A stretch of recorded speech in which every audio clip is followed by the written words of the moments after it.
So now that we have a basic idea about what Flutter is and how it roughly works, it's important to understand how Flutter is versioned. Flutter is relatively new. It's been around for a couple of years, but especially over the last year, it got a lot of traction and is really pushed by Google now. And therefore, Flutter versions are changing frequently.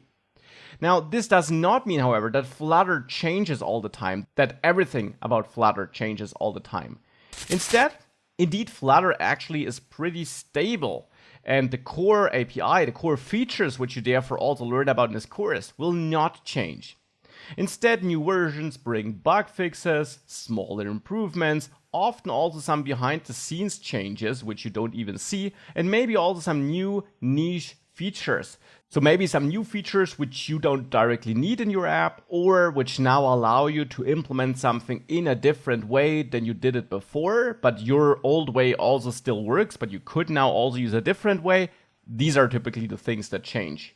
And therefore, you will of course also see that in this course, I record a certain video with version, let's say 1.6, and you're viewing the course when the latest version is 1.9, but this does not mean that what you learn is not accurate anymore. Instead, this course is fully up to date and I will keep it up to date. And actually, I already did replace all the videos in the course once to improve the overall course quality and reflect a couple of important new features. I wouldn't have needed to do so because what I taught still was right. As I mentioned, it's not like everything changing all the time, but there were some things that could now be done in an easier way since I recorded my first version of this course when Flutter was still in beta. Now it's been stable for a while and therefore no large changes are to be expected, but whenever something does change or does need updating, I will keep this course up to date.